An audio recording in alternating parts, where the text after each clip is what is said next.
MMA Roadshow, episode number 590.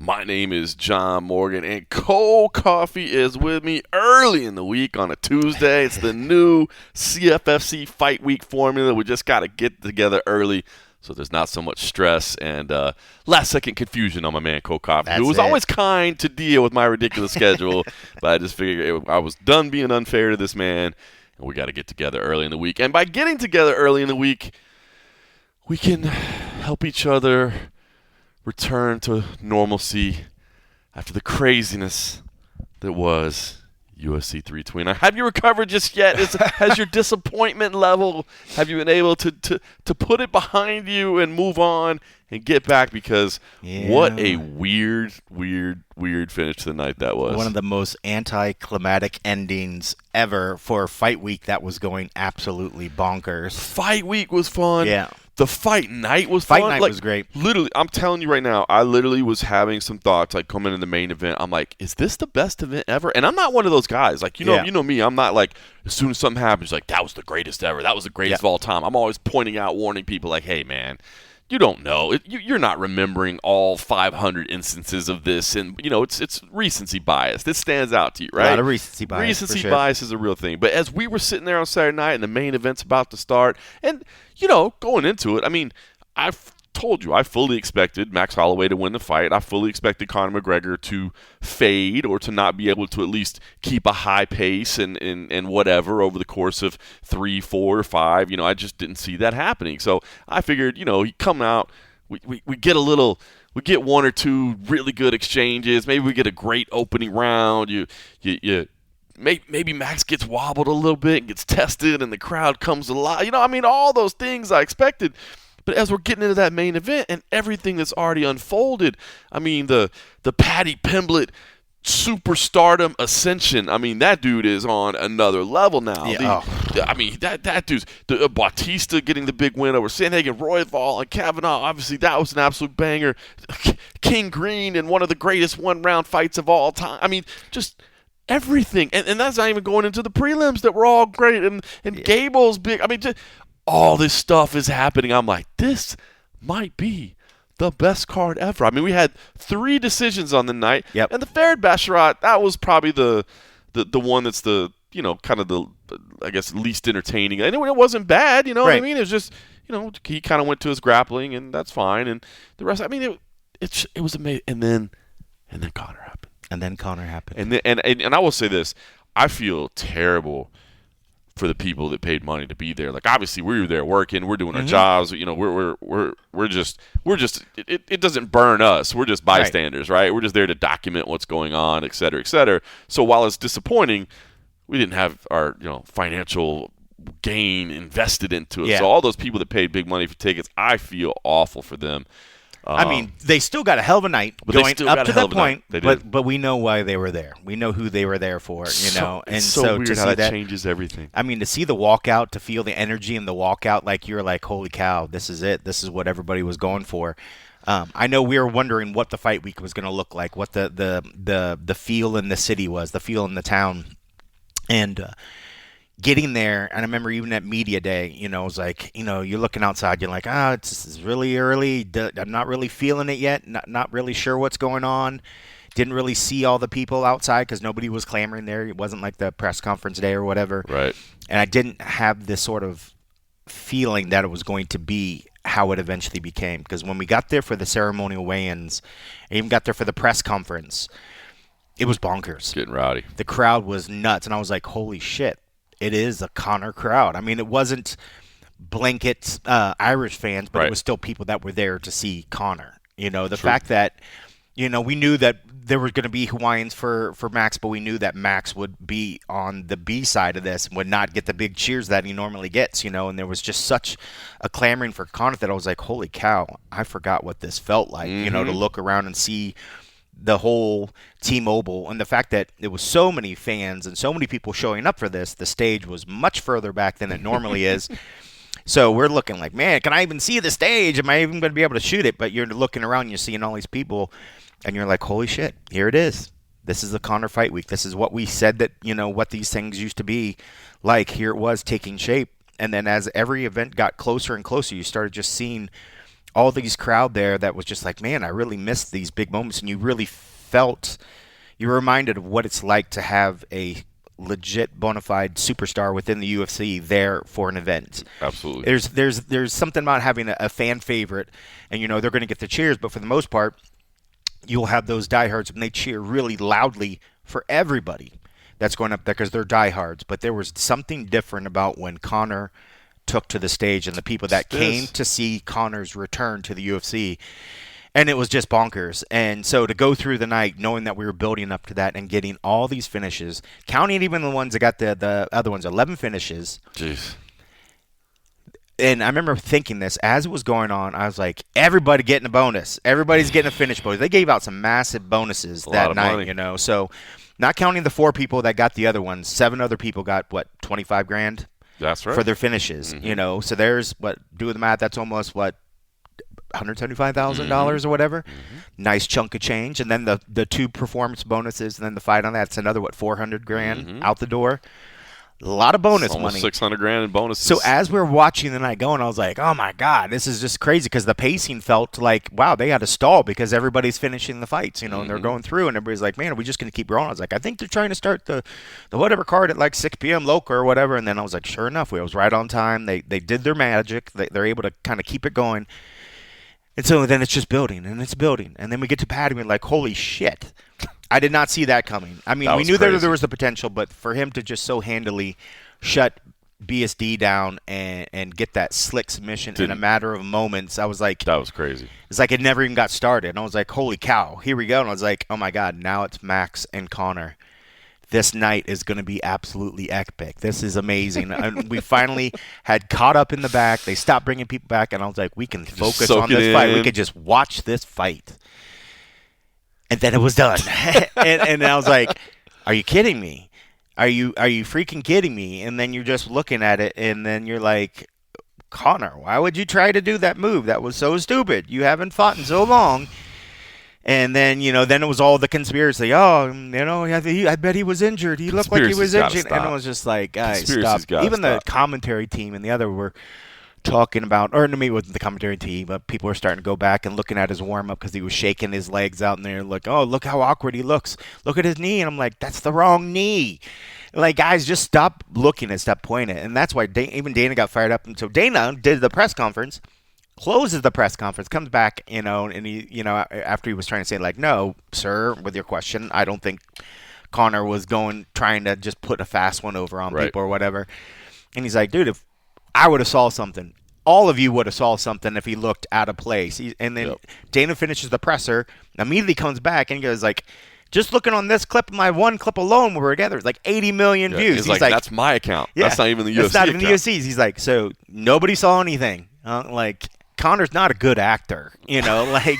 Hey, man. We've seen, like, if he's injured, I don't think he's going to be a really good job. He was all right. I mean, he wasn't the greatest. I just don't think that, if there was an issue, I think this fight meant a lot to him. I mean, I think. That's what I don't understand about conspiracy theory, right? Okay, so everybody's like, oh, he was hurt coming in and he knew about this. Now, did he maybe have a little bit of something going on? Well, that wouldn't shock me. Sure. You know what I mean? Everybody's a little bit hurt. Like, nobody comes into a fight clean and healthy and 100%. Right. So is there maybe something, bothering him a little bit? But, I mean, if his knee was really a problem, he wouldn't have thrown that kick to open with. And the other thing that I want to remind everybody, too, that I think you don't forget, jump into your knee. That's compromised. That would be stupid. And we got to see a little bit of the warm-up footage. So I would remind everybody, don't forget, there is not on everybody, but on Conor McGregor, there's cameras on him the entire time. So there's cameras that would have seen something. And there's Nevada State Athletic Commission inspectors with him all night. So I don't think people realize that, too. Like, you come in, you check in, and an inspector is assigned to you, and they're with you all night. They stay in there, and they watch you, and they make sure that there's no illegal substances in there. They make sure there's, all the little things. They're just not taping any bricks in your 4-ounce gloves. Exactly, right? Yeah, there's no plaster going on back there. Yeah, you know what I mean? Like, they're there to watch you. And if an inspector saw, like, bro, this dude is legit like hobbling around here. They would say something. Now, that footage of him taking the shoe off and all that, and in the warm-up area, it looks a little weird, I'll admit. So it does look a little bizarre that he's kind of off balance, like a professional athlete at the highest level is like struggling to take his pants and shoes off. Yeah, but again, at that point, he wasn't at his best. True. You know, like I used to do martial arts, nothing to the degree of these guys, but I remember when I stepped away and came back in, and you're trying to have balance. That dude found out when he threw that lazy low kick. No, but like you don't have the same level of balance, and even that. I mean, like Conor was the walk out there. I think he was taking it all in. He was taking that moment. You know, you didn't have that same sort of thing, so. He could have just been in his head a little bit, and then when he started to take the shoes off, he's still sort of like, "Holy shit, I'm back, right? I'm here." I'm like, whatever, and then you try to take a shoe off and you catch the shoe wrong, and then you stumble a little bit. And like, there's a lot of it's like things. watching the World Cup in slow motion. Everybody's like, the reviews will make this look worse. True. You put it in slow motion, you go back, it's going to look worse. That's a good point. If you watch it back in real time, you're just like, oh. Looked like the dude just taking his damn shoes off, trying to get into a fight. But when you go back in slow motion and frame by frame, let me look for something. Oh my goodness, did his left leg shift about 3 degrees to the left there that normally would only go 2 degrees? It's like people were really focusing into it. I think it was just I would not be surprised if there were a little bit of nerves or just whatever kind of coming back, that excitement, adrenaline going through his body at that point, ramping up. Who knows? So you bring some good points up there, but here's the biggest thing that I get to with all these conspiracy theories is like, what advantage did Conor get out of this? Now I understand people saying, "Oh, he's trying to get out of his contract, and this technically does count as a fight, so now he only has one fight left." I get that. I understand that theory, but you're telling me that he didn't negatively impact his brand as an athlete, like 100%. Right? Like, what faith is it? Like, when you think about what's next for Conor McGregor, we could run the trilogy back. How in the hell do you go sell that trilogy to other people? Now, I know you can. I know there's a way to do it. You can, in Conor's, hey, man, I got hurt, and this was crazy. I never even got the chance to fight. There's all those things. But it's like, bro, we already sold the comeback after 5 years. Now we're selling the comeback after 5 years and a year. And oh, by the way, man, last time I paid $4,000 to go out there and to watch you, and I definitely didn't feel like I got my money worth, even though it was a great event. You know what I mean? It's just I just don't believe Conor would go do this, and that had to be embarrassing for him, to be honest. And that's the thing. You, he had his whole family there. He does not want to go out there and get embarrassed in front of his kid. You saw that picture, and everybody makes it look like, oh, even his kids, embarrassed because there's a picture of like D holding his son, and his son's like covering his eyes. Yeah. But then anybody wants to put some freaking caption, you're probably just like, holy shit, that my dad got hurt. Like, so for him to think that he wanted to go out there and get embarrassed in front of his family, in front of all these people after he'd been talking all this big game, and knowing that he had just been talking about how he wanted to try to go for a triple crown, you're not going to do something and just flop and try to do whatever. Like even if he was slightly somewhat injured, he's going to try to give his all and fight. And you don't certainly jump into that stupid-ass move. You don't jump on the if you are saying it was a compromised knee, you don't jump into a leaping jump onto a compromised knee. That would be like opposite or example A of what you do not do on a compromised knee or whatever. So I think it was just old.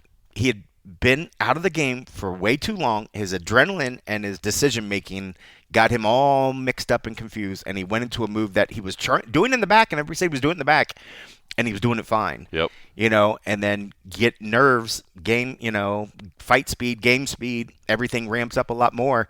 And then the moment of he could have jumped a little bit more out in the ring and then overextended his leg where he was back in the room, it might have been 6 inches less. Well, yeah. I mean, just all that shit. When you're warming up in the room, you're throwing that kick on a standing pad holder. Yes. When you're throwing it on Max Holloway, he's not coming just, into you. Yeah. He's not just standing there. He's moving and he's shifting, and you know what I mean? So, is it within the realm of possibility that his knee was a little tweaked and he ruined it? That absolutely. That stuff he's happens. in his 30s. He hasn't fought in 5 years. Right. Like, there's going to be something going on, But no, I don't think he was trying to put a fast one over on people and try to do whatever. Because, he sees the long game, and Conor's not going to try to go out there and try to embarrass himself. And you could see that with what he said after the fact. He went to a very dark place. And, he was quoting his religion, but he was still very dark initially.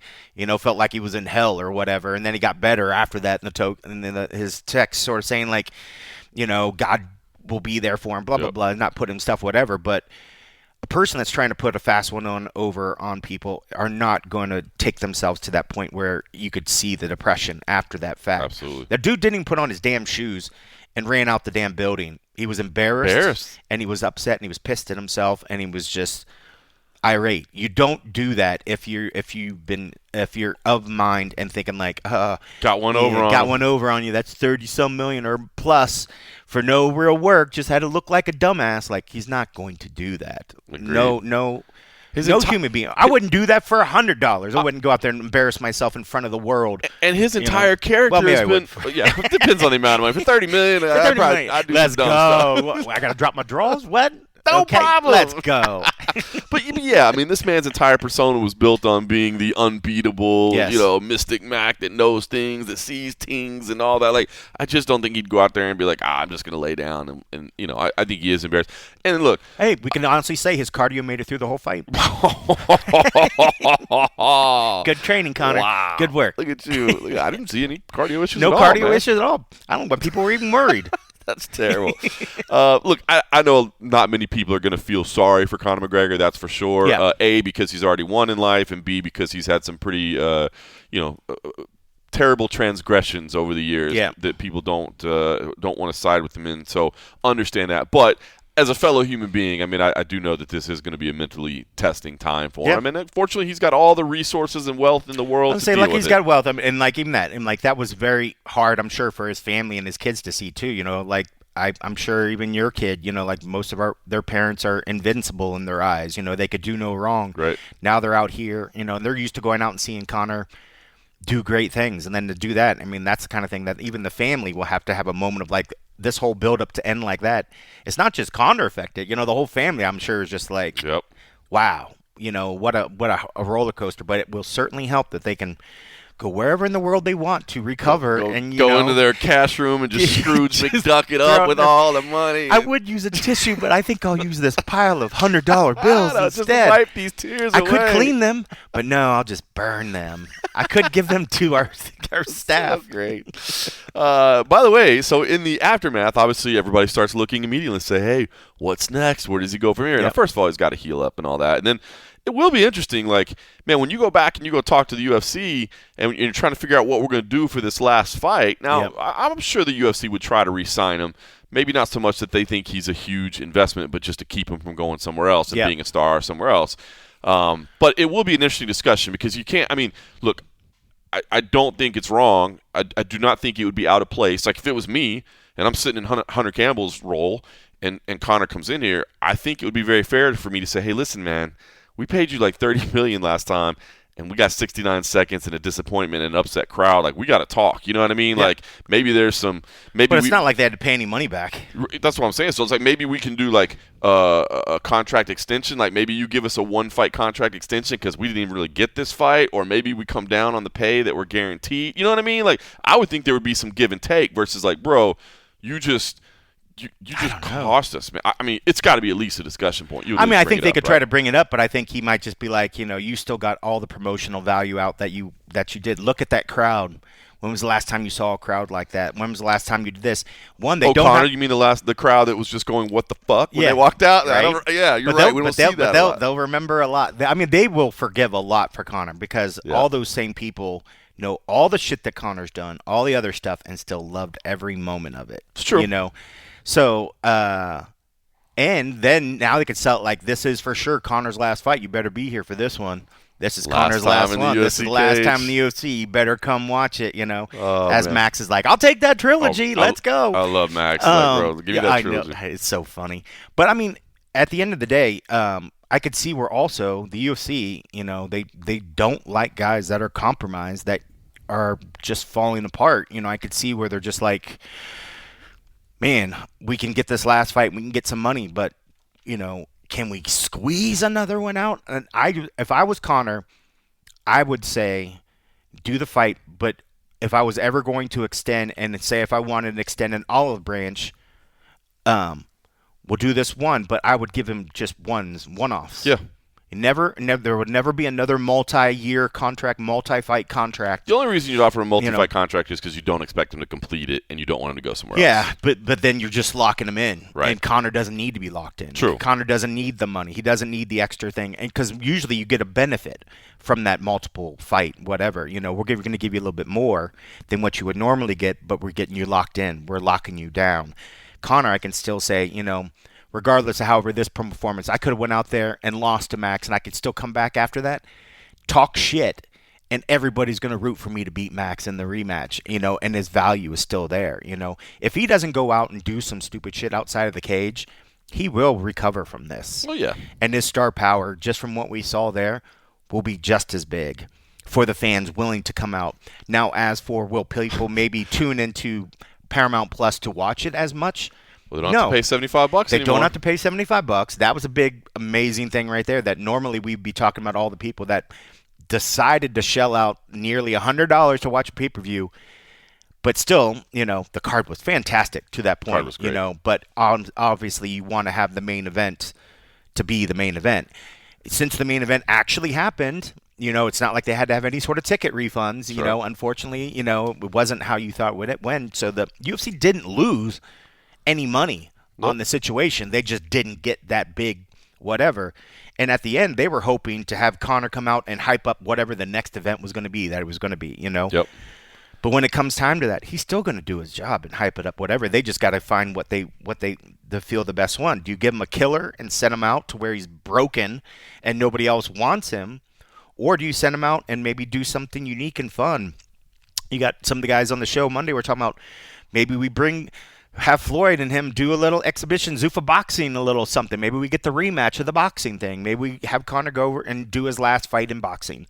Or we can have Conor, there's the Diaz, there's the Dustin, there's the trilogy with Max. There's so many opportunities that they could get one last big one out. Maybe they can try. Maybe they'll tease Habib to come at. I saw Dustin said he would come back for the fight. That'd be a great way to get Poirier back. I was kind of joking leading into it. I'm like, depending on how UFC wants to go about this, because you're right, those are a lot of viable options, right? Now, if they just want to absolutely destroy him, I was just thinking, can you imagine if they're like, hey, we got this kid, Michael Morales, like, what? See, that's the thing. I think it has to be somebody.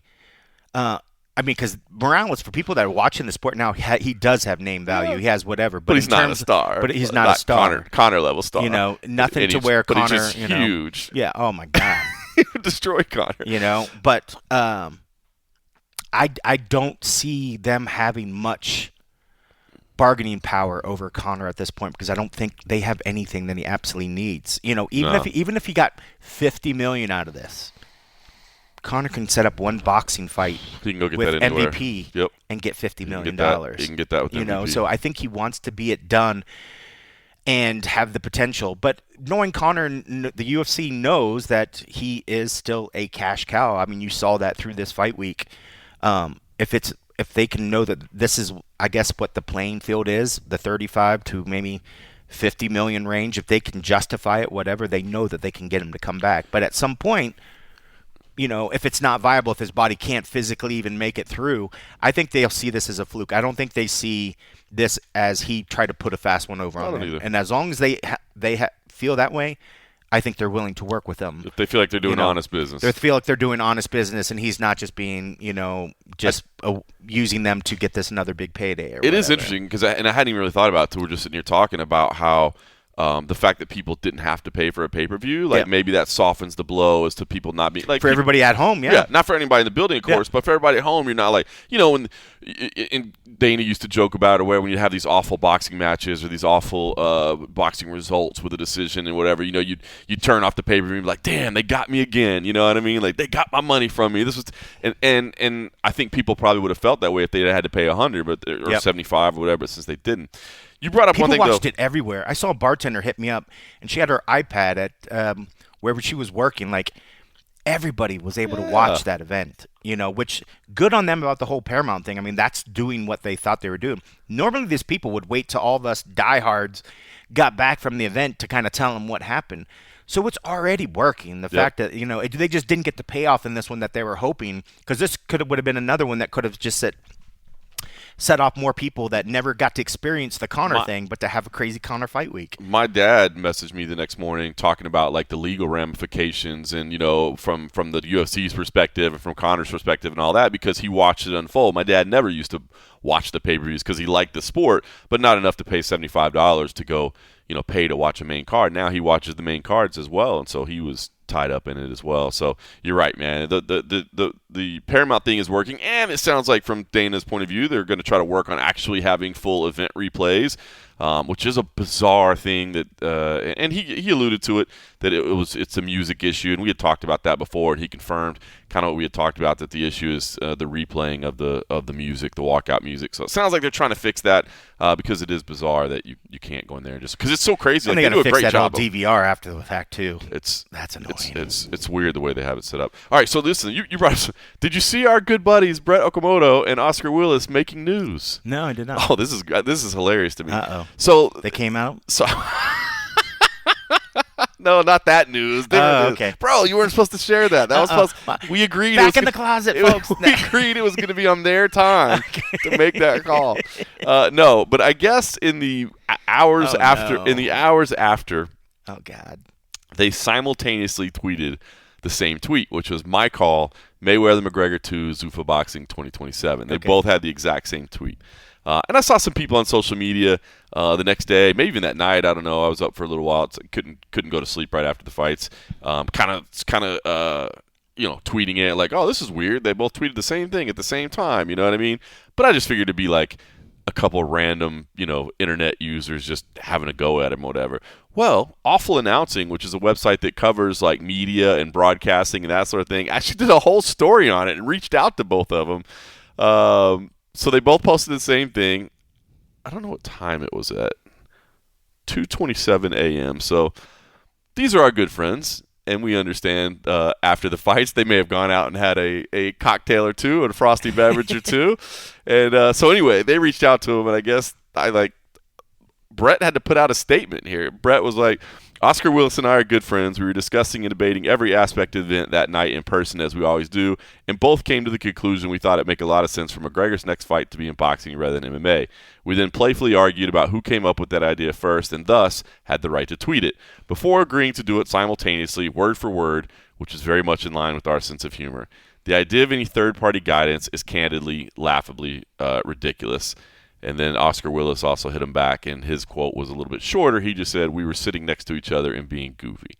So, the inference being that they tweeted the same thing. And I guess the fact that Oscar is connected to Conor McGregor, that probably makes it a little bit more directed or whatever. And then Brett having the same thing, I guess he kind of gets roped into, this Conor telling you guys what to do? But I haven't spoken to either one. I'm clear that you didn't even know about the situation. No, I didn't even know about it. I've been busy getting ready for CFFC and other things, so I haven't reached out to him. But just knowing those guys the way that we do, that checks. Like they're just 100%. They definitely do. Like they enjoy debating MMA and talking about fights and having drinks and having drinks and cocktails shit or whatever. Exactly. That story that I hear from Brett Okamoto checks out word for word without me even reaching out to him to know. That is a scenario that happens every Saturday night. And they're the kind that's like, oh, no, we're going to tweet it at the same time. You know what I mean? And so I thought it was pretty funny. It's like they rolled over to each side of their bedside table and grabbed their phone and tried to quickly text it in and hit text. And then they look back in each other's eyes like, look what you did. I did it too. So ridiculous. So ridiculous. What a scene. I could just picture them. No, they're fucking, those two are thick as thieves. So, I mean, the fact that they were out drinking and just being fucking silly and just thought that this is going to be funny is whatever. But the fact that it even became a thing, like if I'd see the tweets, I'd be like, ugh. That's Conor and Brad just being dumbasses, just doing whatever, just talking shop, being funny. Yep. But the fact that it actually got picked up or whatever, pretty funny. That's pretty ridiculous. Pretty funny. That's the type of shit when people write back slow news day. So true. This is what we're talking about. So true. Now, listen, but it doesn't help that Oscar is connected like you to said. Conor. He works. So people assume that he has knowledge. You were being told. But I will tell you, and Oscar would probably do this. When it comes to fight week, Oscar's with us doing other shit. It's not like he's in the throes of whatever the freak is going on in the camp. Yep. Oscar he works for the Mac Life, which has a different boss, and he's not reporting straight to Conor. He has other guys, but of course Conor will put his nose into things and do whatever because it's got his darn name on the company or whatever. Yep. But in terms of like all the other stuff, there's a whole other group of people that follow Conor around and shooting other stuff. So while he worked for them, yes, but is he in the fucking war room like Dane and them watching things happen? No, right. He's not. Too funny. He's just a dude that's funny and talks shit, No. With all that said, yeah. Mayweather McGregor 2 for Zuffa Boxing, goofy, yeah, but entirely possible, right? 100% possible. You got Turkey that can come out there and help fund everything. Yep. You've got they a literally platform can make for it an exhibition too, and still get crazy money. Yep. Like ridiculous money. And you saw Dana talking. He was asked about Floyd Mayweather and Floyd's potential financial issues. Floyd and he needs was like, some help. I was a little surprised about maybe that. We can help him out a little bit. Maybe we can, yep. it is sad that dude needs help. But from what I've heard over the years, the way that money's in and out, was buying properties, buying businesses, spending, taking care of, if we're like buddies with him, the dude was taking care of you, and when you're making that kind of money, I'm sure it probably felt like the money's never going to go away because I could just take another fight, whatever. But unfortunately, there's people that, take advantage of that. And even in any business, you make investments and other stuff, not everyone's going to hit. Correct. Not every business succeeds. Not every venture that you try to do. Sometimes people have great ideas and you want to help that person. A good majority of them don't pan out. So even if he made great business decisions and all the way he invested his money, it would have been highly unlikely for everything to be successful. Correct. And that's not even counting the way that the dude fucking spends money, man. Like, we've all heard stories. I've went and when I was covering some different stuff for the USA Today, we would go to the various car dealerships that had deep relationships with Floyd, and just the amount of cars and stuff that this guy would buy. It's ridiculous. Yep. Yeah. Oh man, I forgot about that. Yeah, like a lot of times, just the stuff. Of vehicles. Fleet and first name basis. Like, they know your family. He knows their whole family. It's the dude was spending mad cash. So yeah, I can only imagine. And I know there's been lawsuits and other stuff over the years for him.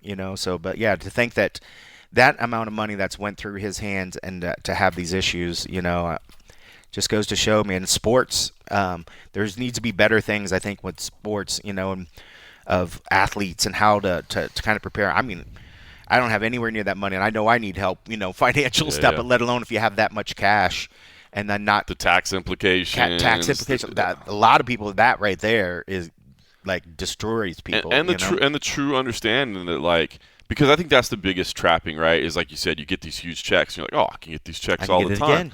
You might not. Yeah. You know what I mean? You might not. There's going to come in time. First of all, there might be an injury that just stops everything short immediately. You know what I mean? Or you are going to reach a certain age where you just can't anymore. You know what I mean? And those checks won't come in if you haven't planned for it. It's not good, man. It's not good. So, listen, do I think that's necessarily the way they'll go? No. But is it in the realm of possibility? Yeah. Dude's still got mad possibilities, man, which is crazy. That's why I said, as long as he doesn't get depressed and do some stupid shit and just be a good father, take care of your family, rehabilitate that body, and then just do good shit. There's going to be some major offers out there, and the dude's going to, it's going to be a bigger payday than this one because they know it's going to be the potentially last one. Absolutely. It's going to be huge. All right, with UFC 329 in the rearview mirror, we turn to UF Cock that is happening this That's so crazy. Yeah, if you guys didn't see this, the UFC social media team put out a tweet on Monday morning, kind of getting ready. A former member of the team, member of the social media team. I should go by the office and see who's sitting outside with all their stuff in boxes. So great. That's so great. Somebody scheduled a tweet that, and they had the hashtag, instead of UFC OKC, they had this UFC OCK. Yeah. So what does that spell? Yeah.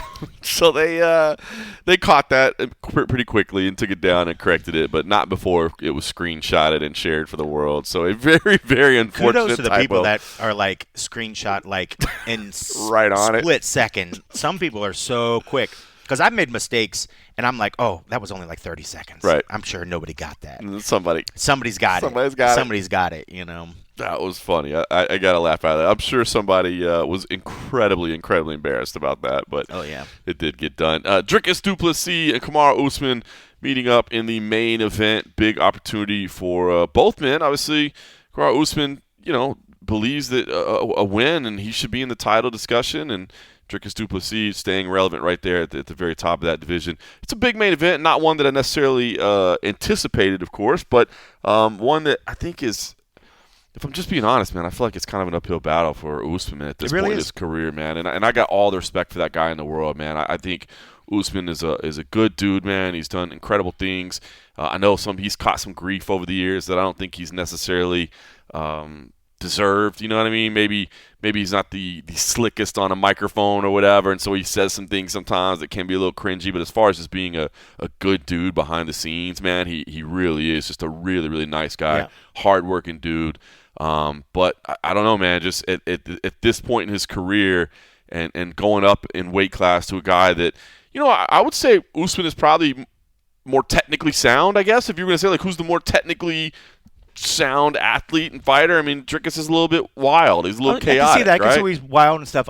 And I think maybe sometimes maybe that's on us that, because I think sometimes people are like, oh, it's like an awkward style. You don't really know. But it's not that he's not technical. We just have a hard time, I think, sort of like breaking down what he really does, like, because he just does have sort of like an awkward style but I think he's a technically sound fighter. But yeah, in terms of, Kamaru at his heyday, I mean, his striking was very clean, but his wrestling was very, very on point, obviously. But yeah, I mean, I don't know. I mean, I just feel like, Kamaru, while he is still higher up in the ranks, you look at Tapology, you see those 3 red, big old glaring losses right there. But when you look, one was when he lost the title, and that was 2022. And he was winning that fight. He was winning that. Oh my goodness, wasn't he? He was a minute away from cruising to a shutout. You get the famous, John Anik call. Leon, he is not cut from this cloth or whatever. Blah blah blah. And then to lose to Leon again, and then obviously lose to Hamzat. I mean, like big major fights. But then he had that great fight against Joaquin. Yep. Just over a year ago. Actually, a year and a month. Yep. June 14th. I mean, this is tough. Dricus, former champ. He's got size. I mean, I think he's going to look big. I think he's going to look real big on fight night.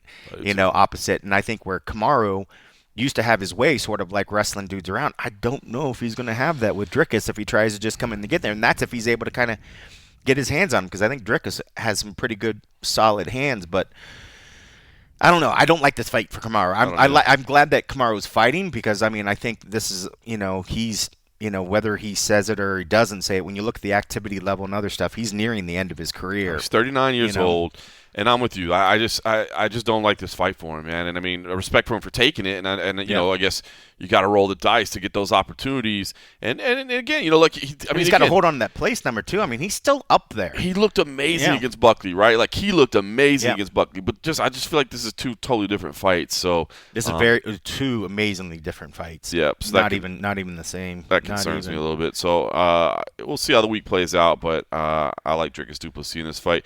Jared Cannonier versus Christian Leroy Duncan, a fantastic fight here as well. Another one that. Look, I guess I don't want to say this is the same storyline, because it's not the same storyline, but you do have Jared that's kind of in the later phases of his career. He's 42 years old, which is bizarre to think. He's in such incredible shape, man, and such an interesting, committed guy, but he's also had some setbacks lately. Meanwhile, Duncan, not a former champ the way Dricus is, but a guy that's on a hell of a run. He's a beast. And he is a monster, and he's just kind of making his way into the rankings. And inch and a half reach, but it seems like it'd be longer than that. But Jared does have some long reach. But, man, Duncan is a beast, dude. But who knows? I mean, like, Jared's got experience. He's got smarts. I mean, he's able to kind of pull things out, in those deep things. But, man, my initial lean's on Duncan, man. Duncan's a beast. I agree. It'd be kind of cool to see the old dudes pull something out. It would be. This is like, the old guys are like, hey, we got this still, young bucks. Hold on. Don't write us off yet. But Those are two very, very tough fights for those veterans right there. That is a tough matchup. Some fun matchups on this. Obviously, not to the depth of a pay-per-view card, of course, but some fun fights on here. But I want to circle, and of course, it's CFC Homer. But I feel like this is such a great opportunity for her. But Fatima Klein against Tabitha Ricci. Fatima, I mean, double champ at CFFC. Not that she just went to a higher weight class because there was a short notice opportunity. She's not a flyweight. She is small. Strawweight is definitely her division. She came in to the UFC at flyweight against Jasmine Jasudavicius, who's big for that division, and came up short. But she's been nothing but great since. 3 straight wins. Was supposed to be Amanda Hebus here. Amanda had to back out, and in steps Tabitha Ricci. But I just feel like this is a huge opportunity for Fatima to really show where she belongs. And man, having seen her up close and having talked to the people around her, like I talk about it with Rob Hadak sometimes. I'm like, dude, we might look up 5 years, 10 years from now, and the best athlete ever to come out of CFFC is Fatima Klein. Like, I think she's that damn good and skilled and aggressive and fun.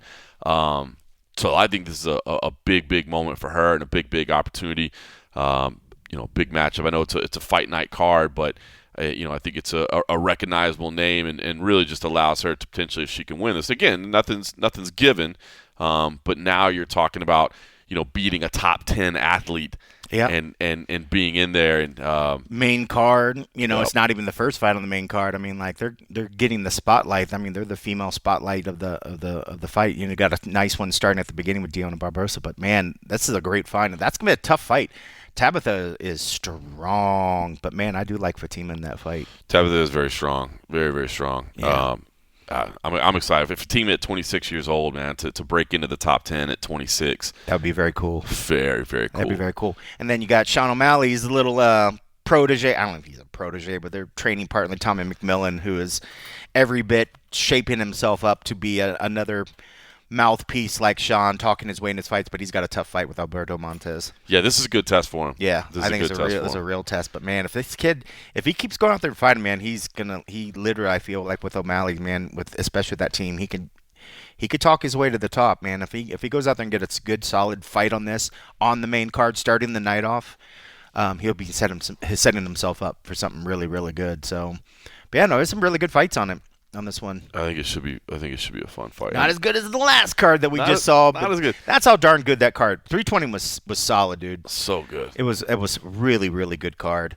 And I mean, just to go back on that, I know people were paying to see Conor. People were, really trying to see that. But there is just people also, they paid to experience Vegas. They paid to see a UFC fight night in Vegas. And up until that very end of the night, you got every bit of your money's worth. Yeah. Granted, these ticket prices for this one was a little bonkers. There's a reason why they broke the box office record. I want to say they broke the box office record. $26 million game. That's ridiculous. Insane. The ticket prices were stupid for this. It was an incredible night of fights, but they overpriced this event. It was absolutely stupid. I know they're trying to recoup some of the Conor money back from that, and I feel bad for the folks, but they were paying for a Vegas event. Those people, same people, went out through the ceremonial weigh-ins, went out and got wasted, and I'm sure ran through this town. There is still no better town. There's a lot of good towns to see a UFC fight night, but there's still no better town to see than Las Vegas. If you want to come see a fight night and then be able to go out every night and do whatever the F you want and eat whatever you want and see amazing things, you come to Vegas. Sounds the best. You come to Vegas. So I know those people got let down because they didn't get the Conor fight they wanted. But they're having a blast all week long. And I'm sure they felt better about an hour or so after the fight when they all got wasted again. They didn't even remember it. But then you get a fight night like this, and you're reminded why those darn cards a lot of times at T-Mobile Arena here are so darn good and why it is a destination spot to come see an event, man. Like, what was your takeaway with Gable Steveson? You obviously got he is so impressive, right? I mean, top to bottom. Still raw. Still like I'm not trying to have him challenge for a part. Yeah. I mean, his physicality, his speed. He took a hell of a punch, and then he was throwing some bombs, and his accuracy was really, really good. And his, the swiftness and the way he was able to use the legs to kind of keep separation, but also those teep kicks and stuff. They're very fast. He wasn't setting them up. I mean, they weren't. He wasn't. Giving them away. They were crisp. They were clean. They were doing damage. Boy, he's impressive right now. He is really impressive. I love everything that I like how he handles himself on the mic. I obviously respect the training regime because he's coming in looking absolutely amazing. He's doing the work. I love the fact that he has John Jones in his corner, Winkle John, all these guys that could be telling him that he's the next best thing next to sliced bread or whatever, but there's this mindset that I love that he takes it in stride. He respects that, but then you could tell that he's pushing himself to get better and better and better, and I love that for him, and I'm so eager to see just how darn good he can be. And kudos to Elisha Ellison, by the way, too, man. He went out there to fight. You know what I mean? He didn't go out there to lay down and all the respect. I would like to see him again because he just ran into a force of nature that's on the way up. And at one point, he can look back to that, if Gable is a champion, he's like, I didn't get my way that night, but, I knew how good this kid was going to be. Mm-hmm. And then he's going to go. If he fights the way he did, he's going to get wins over UFC guys. I mean, he's going to get wins. He just happened to run into a freaking force of nature, man. But he threw down, and he hit Gable with some good shit. And I was like, hell yes. He was compromised, and he was still throwing, and I had all the respect. And he did exactly what he said he was going to do. Some guys talk a good game and then start taking some big shots, and then you see him start to wither. He didn't. He stuck his guns until he couldn't. So yeah, Elijah, good for you, man. I hope to see him back again. I respect him completely. I thought he did an amazing job. I do too. Yeah. A lot of other great performances. Adrian Yanez, obviously a huge performance for him. Sucks that it came at the expense of Cody Garbrandt, but a big win for him. Yeah. And he opened up on his emotions and how he kind of took things for granted. Maybe things came a little too easy, too quick for him, so respect that. Luke Riley, I favored Luke Riley, obviously, coming into that. You knew Kai Kamaka was going to be there to throw, and he did. It cost him. Luke, obviously, I think he's a name to watch. He's fun. He's somebody to keep an eye on. The number of people screaming "Let's go Penis" in the crowd was nonstop. So that man is going to have a live. I think he even smiled a little bit and kind of had to crack up at that. So a lot of fun performances throughout the night. All right, listen. I am going to fly out tonight for CFFC 157 at the Hard Rock Casino, Atlantic City. So if you happen to be in New Jersey, come check it out. Christian Bobby is in the main event. He's competing for the vacant featherweight title. Of course, Ryan Cafaro vacated the belt when he went over to Ryzen, had some amazing success over there. I think they've already got his next fight lined up for him, too. So Christian Bobby is going to compete for the vacant belt against Team Alpha Male's Abdisamat Malikanov, who is coming from the West Coast. Good luck with that one, buddy. Yeah, he's gonna be Abdi by the night or something. We're figuring something out. He's a kid from Kyrgyzstan that's relocated to California and trained at Team Alpha Male. So equal record as Christian Bobby. They're both 4-1, and they're competing for the vacant featherweight title. Manny Morales is back in the co-main event. Last time out, he had a 9-second knockout. So he's making a quick turnaround against Sarek Shields, who comes in with an impressive 8-3 record. And then I think the one that we're all very, very excited for, Tyler Berger versus Christian Carr. If you've been watching CFFC, these two featherweights both are kind of guys on the way up. This is a big step forward for one of them, and I think that could potentially be a fight of the night. So great fights all throughout the night. What's this catchweight championship? So here's the deal. If you probably look at the Tapology page. Yeah, Tapology. So this is all right. So here's what's interesting. So in New Jersey, they basically use the boxing weight classes for amateurs. The reason being that they want to have more weight classes so that people don't have to cut a lot of weight early as an amateur. So it's essentially the boxing weight classes. So when we put it into Tapology, they put it as a catchweight championship. It's not really a catchweight championship. Okay. It's the reigning 190-pound champion, Joey Milano, putting his belt on the line against Jesse Pastor, 6-2. By the way, Joe Milano in Tapology right now is the #1 middleweight in all of North America. No shit. Oh yeah, look at that. It does say that. Yeah. I was just surprised because I was like, wait a second, it says amateur and it's saying catchweight championship. I was like, I'm confused. Yeah, it's a little. It's a little Tapology. To be honest, I wish New Jersey, which, like, I understand what they're trying to do by having all the extra weight classes. Yeah. I get it, but it just, I don't know. To me, it's confusing. It's just confusing to people. You know what I mean? And if the whole idea is to get guys ready for the professional level, why have them competing at weight classes that don't exist? You know what I mean? Yeah, So, 100%. Again, I understand the reasoning behind it, and I have a lot of respect for Nick Limbo, man. I've known that guy for absolutely ever, and he's incredibly committed to doing a good job up there. And so I respect what they tried to do with it. Again, they don't want you cutting weight, and they don't want you missing weight and that sort of thing. So, but I wish they would go away with it. So anyway, all that's happening. By the way, I want to tease as well. I will be working with Kyle O'Hare. If you've seen Kyle O'Hare, it'll be the first time that he's working with us at CFFC. First time I'm working with him. But Kyle O'Hare was kind of a budding amateur fighter, 4-0, and we were actually kind of keeping an eye on him as somebody that can potentially compete for us. And then he had some medical issues, and unfortunately had to cut his fighting career short because I think it's some vision issues that he's not going to be able to get cleared in a lot of places to compete. So he just said, well, I'm going to have to give up the fighting. Still probably do some grappling and do some competing in that because that doesn't have to get the medical checks and the clearances and all that, but I'm not going to be able to compete in MMA. But because of that, he's kind of built focus more on kind of building his content creation side and just doing, like, interacting with fans and online type stuff, Instagram, TikTok, Twitter, all that stuff.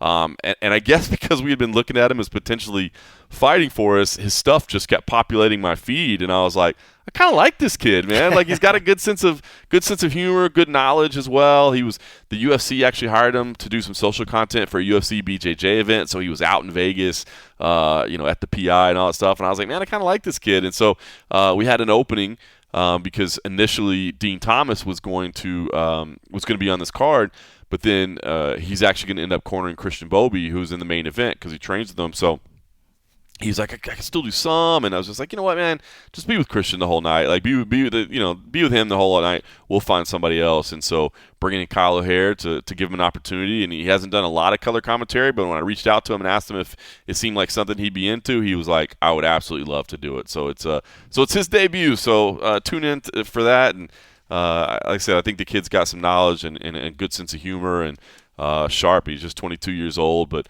everybody needs a little break every now and then, right? Just get an opportunity and see what happens. So I'm flying out tonight, and that will be on Friday night. So keep an eye out for that on UFC Fight Pass. And, of course, the prelims at onlyfans.com/CFFCMMA. You just have to sign up. It's free to do so, and you can check in all the action live. If not, we'll have the replay of the prelims on YouTube in the day or two afterwards. But, of course, the main card exclusively on UFC Fight Pass. So, what's your plans this week? Do you guys have anybody out in Oklahoma, or do you got nobody there? So nope, just doing just the typical, I guess, remote sort of stuff that we can do. Wait till they put out some fight week stuff, and then just try to just do some busy work.